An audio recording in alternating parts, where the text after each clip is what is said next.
All right, so today we're going to be taking a deep dive into one of the most infamous unsolved mysteries in American history, the Zodiac Killer.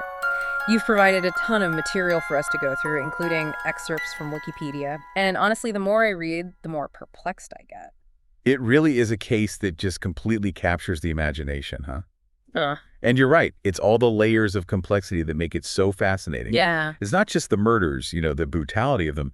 It's this whole strange persona, this theatrical persona that he created with the taunts, the ciphers, the costume. exactly. And that's what makes this deep dive so intriguing. We're going to unpack all the details, confirmed murders, explore possible connections to other cases. Of course, we'll get into some of the suspects. Oh, yeah. There's a lot to cover. So why don't we start with the confirmed attacks? Yeah.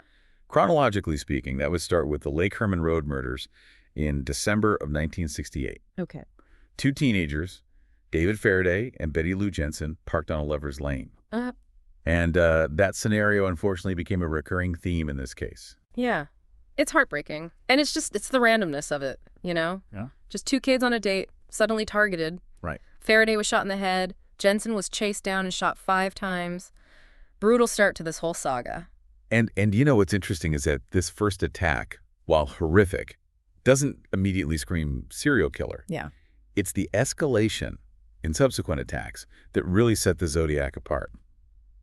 6 months later, we have the Blue Rock Springs attack. Yeah. This time, a public park. Oh, wow. Another young couple, Michael Mago and Darlene Farron, sitting in their car when a man approaches and opens fire. And here's where that brazenness comes in, right? Not only does he shoot them in a more public place, but then he calls the police Yeah. to brag about it. A move practically unheard of at the time. Yeah. It suggests a need for recognition, a desire to be a part of the narrative. Totally. To make it even more chilling, he makes this call from a payphone, just blocks from the police station. Oh my God, a real power move. It's like he was daring them to catch him. Exactly. And then things take an even darker turn with the Lake Berryessa attack in September of '69. This one really shows the Zodiac's premeditation and his twisted sense of showmanship, you know? Absolutely.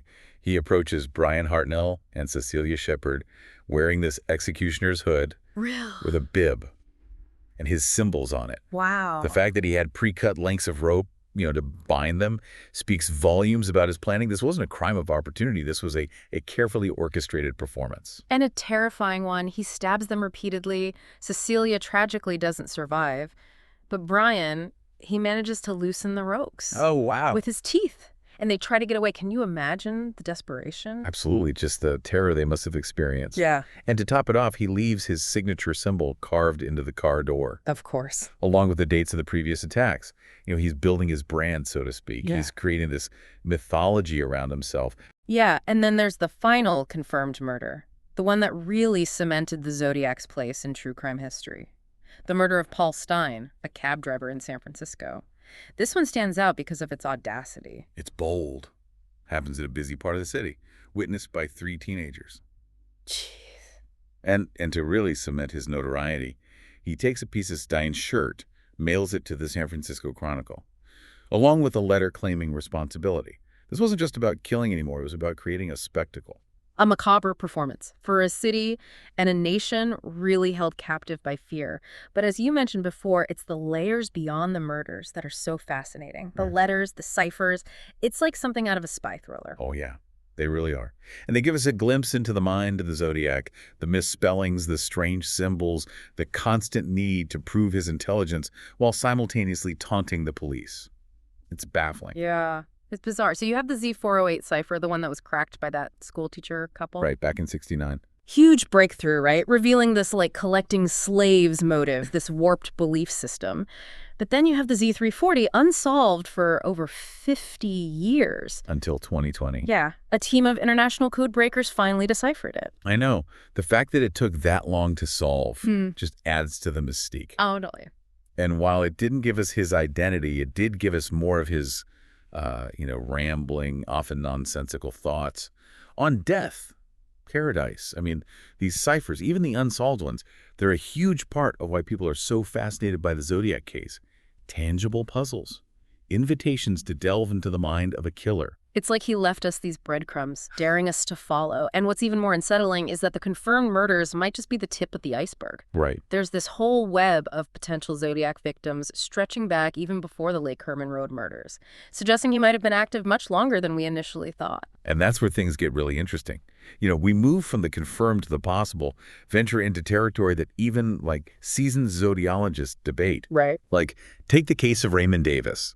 A cab driver murdered in Oceanside, California back in '62, shot with a .22, taunting phone calls to the police.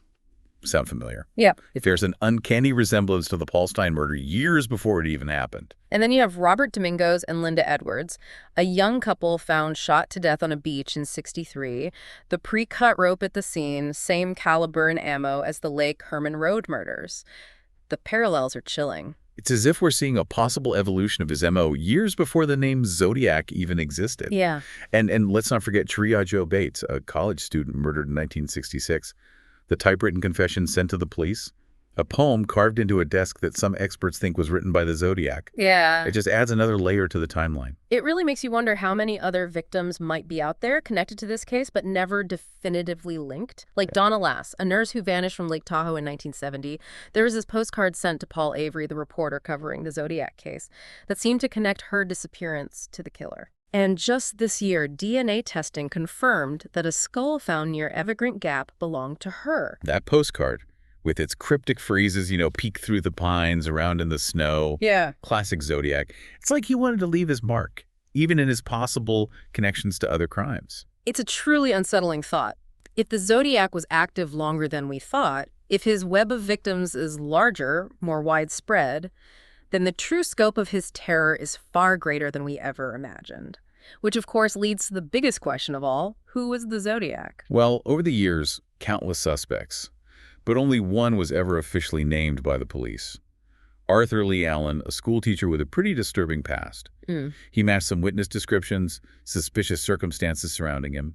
He even owned a watch, same make and model as the one found at the Cheria Joe Bates murder scene. But if he was their prime suspect, why wasn't he ever arrested?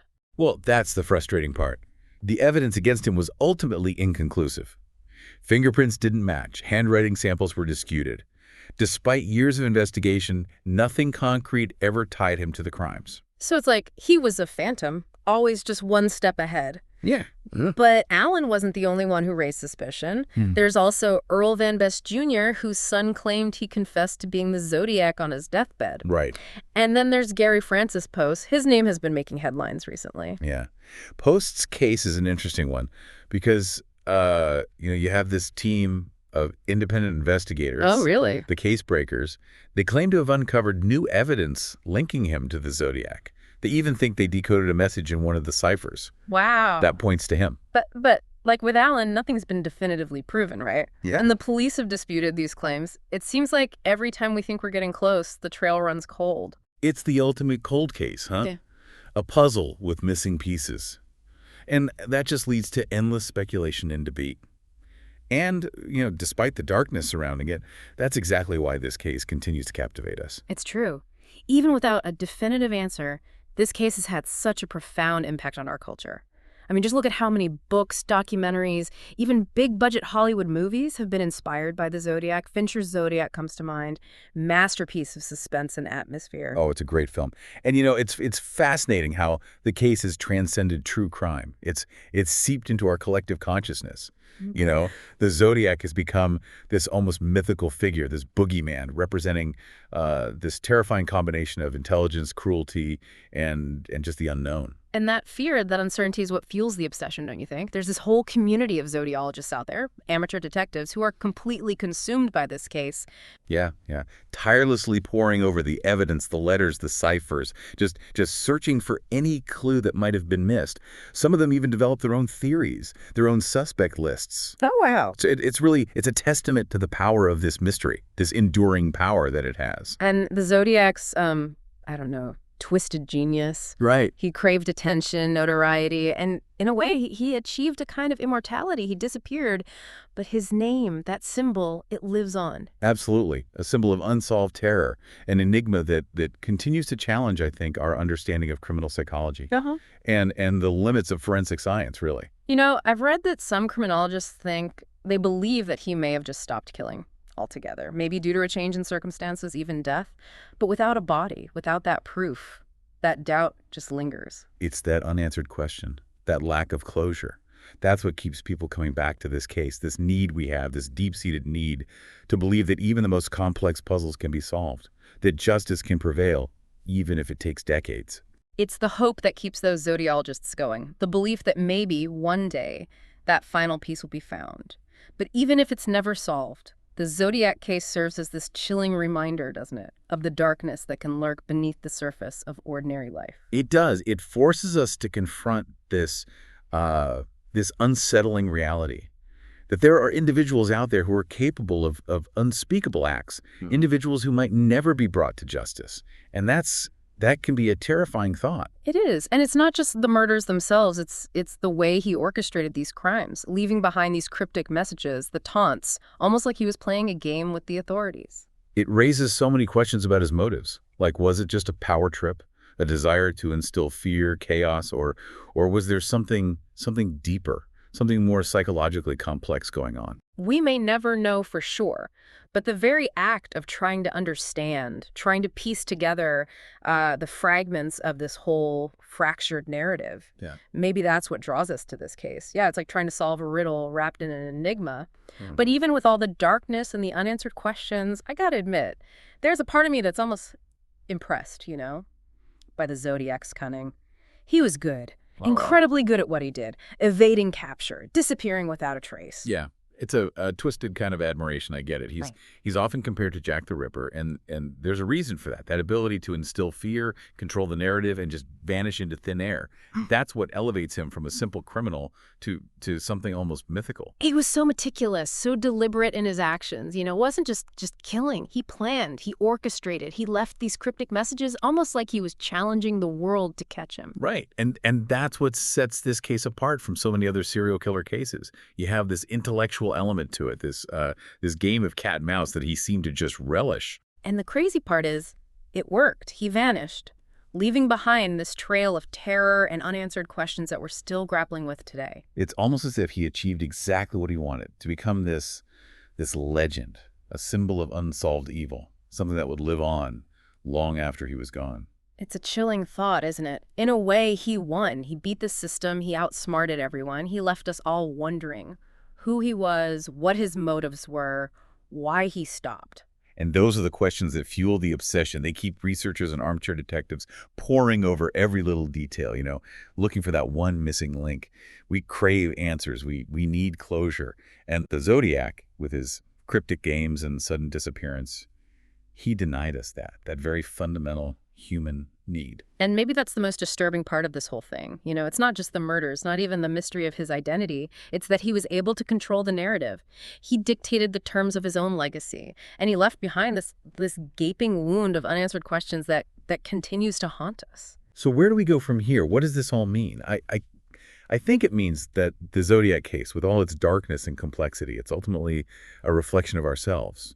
It shows our fascination with the macabre, our need to find order in this chaotic world, and our persistent hope that even the most elusive truths can be uncovered. It's a case that forces us to confront the dark side of human nature, the limits of our understanding, and the enduring power of mystery. And on that note, I want to thank you, the listener, for joining us on this deep dive into the unsettling world of the Zodiac Killer.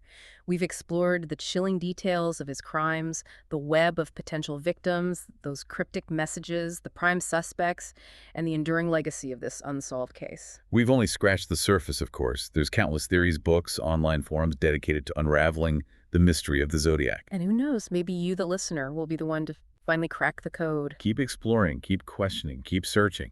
The mystery continues.